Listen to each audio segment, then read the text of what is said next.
Hello,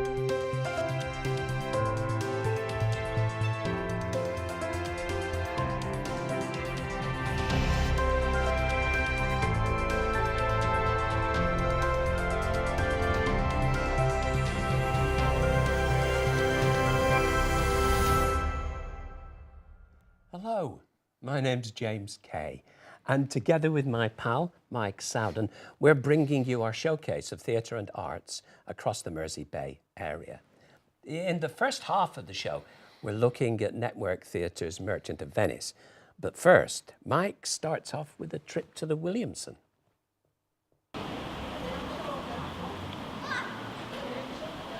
Hi, I'm at the Williamson Art Gallery and Museum, which is hosting a summer-long exhibition focused on the Della Rovere pottery, which is undoubtedly the most interesting manifestation of the arts and crafts movement to come out of Merseyside.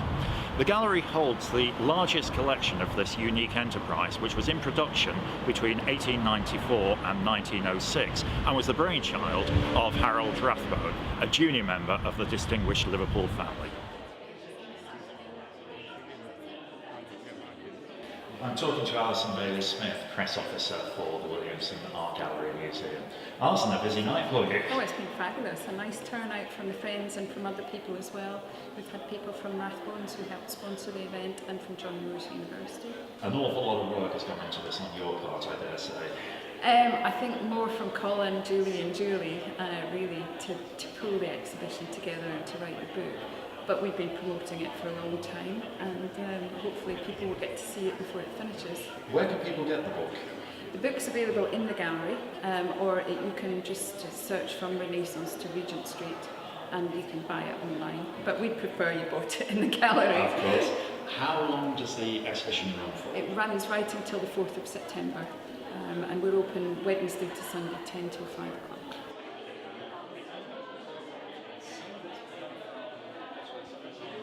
Julie, thanks very much for talking to us. An exciting evening for you. It is, yes. It's taken a long time of preparation. But, Tell me more about your interest in the Della Rovere pottery. I think the attraction, visually, it's very exciting. I love the colours, I like the fact that every pot is different. I love English porcelain, but so much of it is churned out, it's the same. But there's not one piece that's the same. Even the panels, there'll be difference on, because they were all done by different people. I love that, and I love the colours that they use. I think it's a very romantic time, the fact that you wanted to change the world. You wanted to make conditions better for workers. It was a battle against industrialisation. It's all brought into this one story of this very tiny and for decades and decades obscure pottery. And that's what I love about it. I think it's just the individualism, this sort of fight of the ordinary person against the great industrialisation and the machine. That's great. Thank you, Julie. Right. It's definitely well worth a visit down to the Williamson Gallery to see this. As Julie says, it is a unique opportunity to actually see this exhibition, and you're very unlikely to see it in its entirety again. Don't miss out. Thanks, Mike. That's obviously a place well worth a visit. Now, you'll remember that in our last show, we had a text feedback system, which invited you to take part in a yes-no poll. I asked you, should we invite live participation in theatre by giving audiences a text task? For example, in a murder mystery, asking them to text in, who do you think done it? What did our audience think about this, Mike? Honestly, James, they were pretty underwhelmed. They gave a resounding no to that idea by 75% to 25%. So I think the message from our audience is that if you are in a theatre, during the show itself, switch it off. Thanks to all of the many hundreds of you who responded, we're now going to have another soapbox and a text poll. Over to you again, James. Okay, I want to talk about prisons. According to a new report called Unlocking Potential, prisoners, nearly half of whom had no qualifications at all, and a third even had some learning difficulties, they did much better when their basic maths and English courses were combined with the arts. They enjoyed it more, they engaged more, and they did better. One example I noted was that when an English class used performance of drama scripts and songwriting exercises to boost engagement in English and in maths. So here's my question to our audience. Those of you with theatre and art skills, what about you? Are you up for this? Would you go to your local prison and offer your skills, working with prisoners to help in their rehabilitation, unlocking their potential? Question, should your arts and theatre groups offer their support to local prisons? Text yes or no to 07 860 04144. And remember, text will be charged at standard rates by your network provider. You will have noticed our ticker tape in action there again at the foot of the screen. Keep an eye out on that for the ticker tape. We've lots more information to bring you. But if you miss anything, you can always join our Theatre and Arts Facebook page with catch-up links to everything we cover on the show and lots of other theatre and arts information as well. Now, on to our next item. James, you went down to Liverpool's Pilgrim Pub, I believe, and found Network Theatre in operation there. Their latest show is The Merchant of Venice, I believe. Why did they pick this one of Shakespeare's problem plays? I wondered.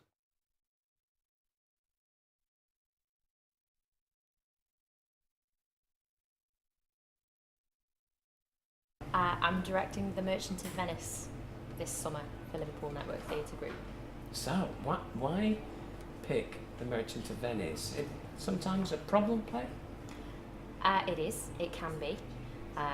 I personally chose it not because it's necessarily a favourite of mine. It's not. Come and let my liver rather heat with wine, let my heart cool with mortifying groans. Why should a man...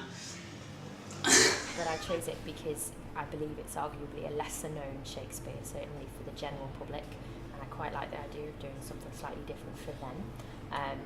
And also the fact that it is something of a problem play sometimes, the fact that people don't tend to touch it because of the anti-Semitic comments and things like that, the theme running through it about Judaism versus Christianity. That's not something that we're focusing on in this production. That's something that we've actually rendered down quite a bit. And it's the other themes of the show that shine through, which I quite like. So although it can be overshadowed by that question, by that religious problem, we've pulled the other aspects out and brought them to light. And actually, they really bring it a whole different light to it. And what's his reason? I'm a Jew. Hath not a Jew eyes? Hath not a Jew hands, organs, dimensions, affections, senses, passions? Shylock, the question of whether or not he's a villain or a victim. If you look at it in the traditionalist sense, so as a piece of Jacobean theatre performed for a Jacobean audience, you would very much have that dark, villainous aspect of being arguably a Jew. And that was something that they sort of looked down on and alienated and ostracised.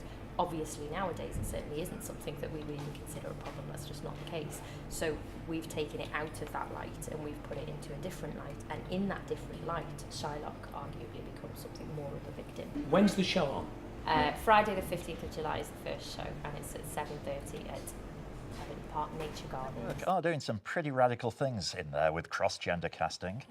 I've seen Henry V and Hamlet cast as women, but I don't think I've heard of it being done with Shylock.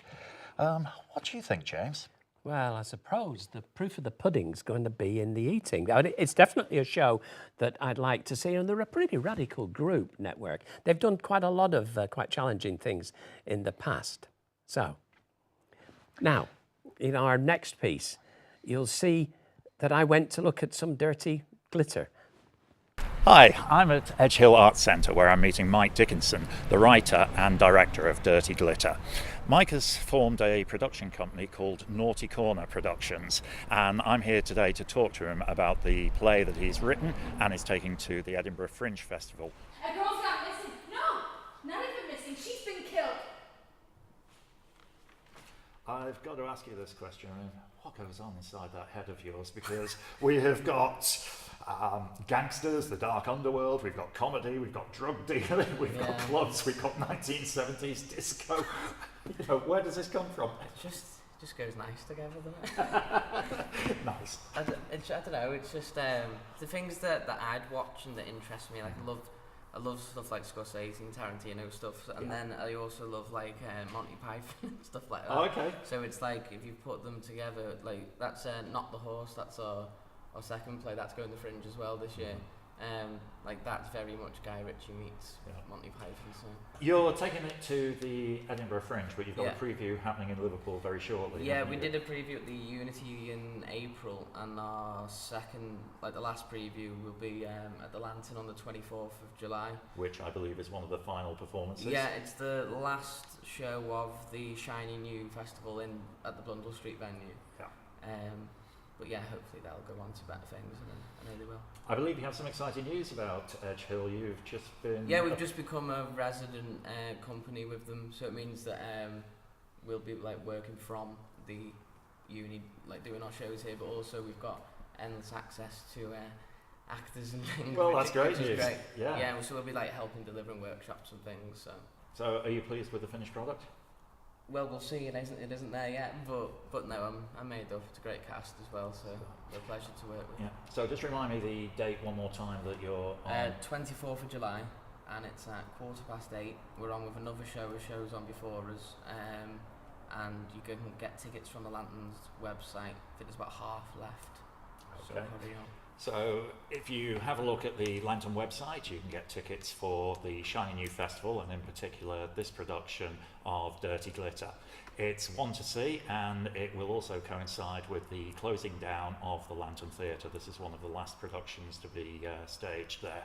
So, Michael, thank you very much indeed.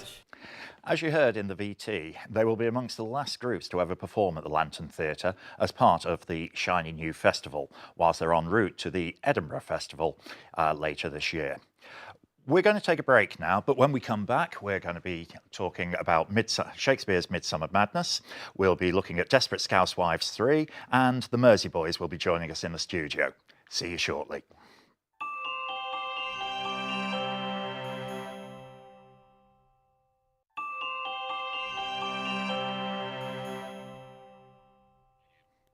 Hello again. And our first trip this second half is to go and have a look at a theatrical four-hander, which also, it seems, has 4 episodes. This is Desperate Housewives number 3.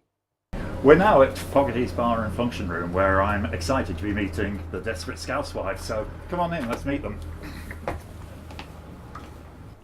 Lynn, thank you very much for inviting us. This is your first rehearsal for Desperate Housewives 3. That's right, it's our first one today, our first read through.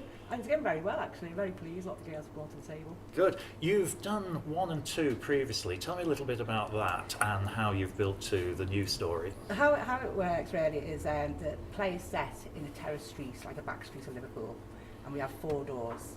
So Desperate Housewives 1, we've seen the story and what goes on behind the door, number 1. Number 2 is the same. Now we've come to Susan's house, which is number 3.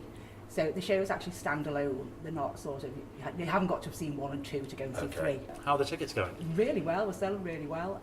I'm with a thanks to the BTV as well, which has been great. We've always sort of had a great following, got a little bit of a cult audience now with a great age range from going from like 16 right up to 80, you know, because some of our characters are, the characters are sort of right across the board. We've got the teenage scallies, we've got the older ladies, so we appeal to everybody, but the tickets are going great. Yeah. So get them quick. We left yesterday. We're big girls now, we're school leavers. Big girls, eh? Well, not as big as some, like, but... Who's the hair designer? I mean, they're fantastic. We done all our own. Yeah, self-taught. Yeah. So if the play doesn't work out, we are available for Rowan putting in. Rollers, makeup. I'm still in practice, but I'm getting there. Yeah. Smalling out at the back. Do yours if you want. What's left of it? Bit of contour. That's probably the best offer I've had today. So, just sum up, why should people come see this show? Oh, do you know, it's just basically a great night out. We say girls, don't we? But we Yeah, have a but lot of lads that come as well. And there's a little blimp for the lads as well. Can I just say not for me? No. But it is, honestly, there's the character in each one of the Desperate Housewives that everyone can relate to. They go, oh, that's our so-and-so. It's just It's relatable. It's a funny. laugh. It's a laugh. You just go away feeling great. And go it's away just singing the songs. A bit of a dance. So many twists and turns as well. It's brilliant. It's just amazing. It sounds like a great night out. It really is. Well, if you fancy seeing the Desperate Housewives 3, it's on at the Floral Pavilion this month. Thank you very much indeed, girls. It's been great to meet you. You look like you were having fun there, Mike. We've got their gig in the Floral Pavilion on the ticker tape, I know, but I think they're also going to do some extra shows, aren't they? Maybe revisiting shows 1 and 2? Yeah, they were great fun. Even offered to roll in my hair. What's not to love about that? You're right, they are revisiting Housewives 1 and 2 in the autumn at the Brindley Theatre in Runcorn. Meanwhile, tickets really are selling fast for Housewives 3 at the Floral, so book in plenty of time to avoid disappointment. Back to one of my old stamping grounds next. I went up to Frankby to the St. John the Divine Church, or more accurately, their church hall, to catch up with the latest summer show by Hillbark Players. They're doing a mixture of excerpts from Shakespeare's comedies and calling it Midsummer Madness. Hillbark Players perform Shakespeare plays in the middle of Roydon Park on the Wirral. And this show is called Midsummer Madness and features 2 of Shakespeare's funniest characters, Malvolio and Bottom. Taking many of the most funny bits from Twelfth Night and from Midsummer Night's Dream, they put a really great cast together under the direction of Anne Waugh to deliver a fun show in a lovely woodland glade near Hillbark House. The details of the show are on our ticker tape, and we'll repeat them on our Facebook page and on our Theatre and Arts radio show on Monday nights at 8 p.m. You've been in quite a few of these open-air Shakespeare shows yourself, haven't you, James? What happens if it rains?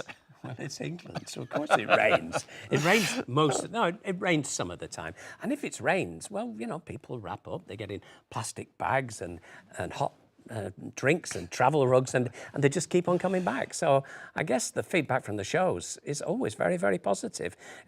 I'm very envious not to be involved in this one, and hoping very much to get a chance to see it. So you really don't want to miss this. That's great. Before we bring in our live music guests for the week, let's say something about the show itself and what plans we have for the future and how our audience can get involved.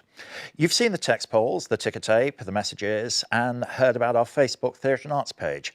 We're hoping that you will see these as yours to use. The Bay Area has some fantastic local theatre and arts groups and individuals, and we would love you to help us, to help you to bring your work to audiences. Let us know what you are doing and when. Send us messages and texts, and we will do our best to use them. We've also got our soapbox, and we don't want me to have all the fun. So if you've got a theatre or arts issue you'd like to talk about, why not ask to be our soapbox ranter for a show? You can come into the studio, or maybe we'll come to you. And we can even run a text yes/no poll for you if you've got a suitable subject. Let us know. Now, it's time to welcome our studio guests, the Mersey Boys.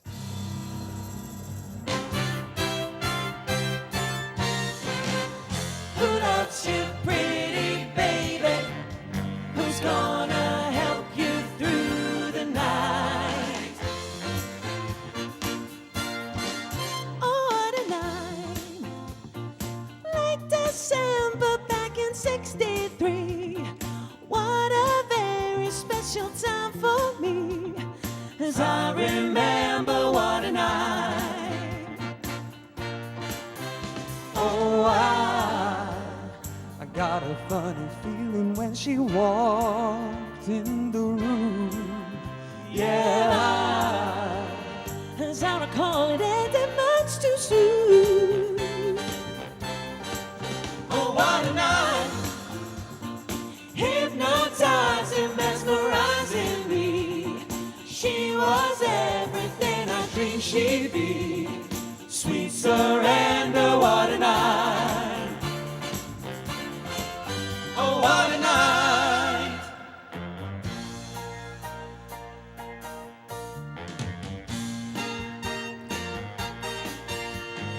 working my way back to you, babe, with a burning love inside.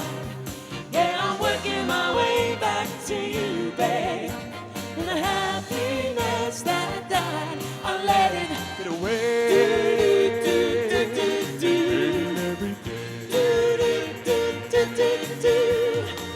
When you were so in love with me, I played around like I was free. Thought I could have my cake and eat it too, but how I cried over losing you. See, I'm down and out, but I ain't about to go living my life without you. Every day I made you cry. I'm paying, girl, till the day that I die. I'll be working my way back to you, babe, with a burning love inside. Yeah, I'm working my way back to you, babe, and the happiness that died, I let it get away.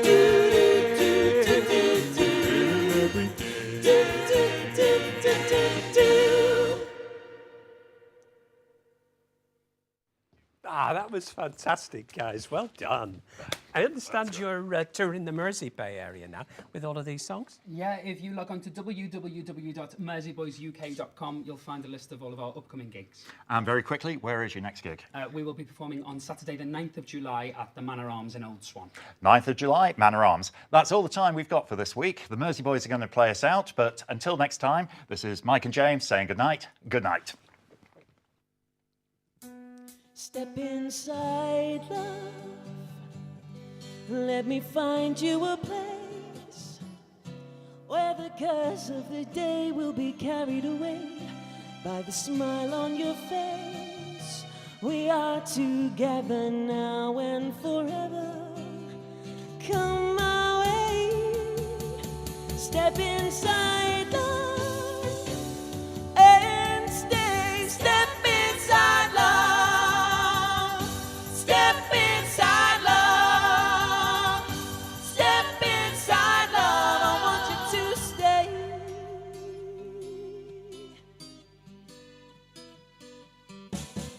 You look tired, love.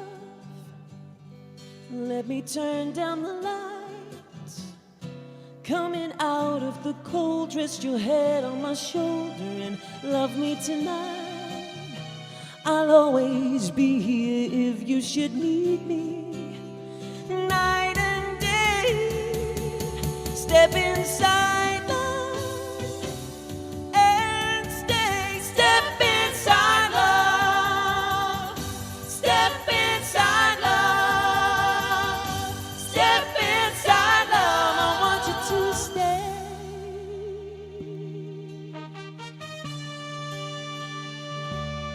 When you leave me, say you'll see me again.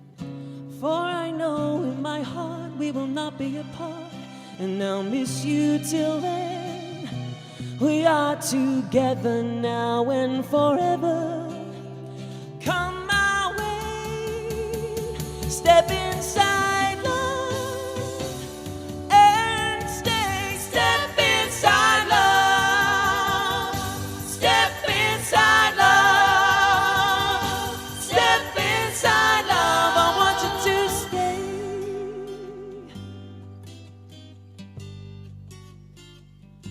I want you to stay.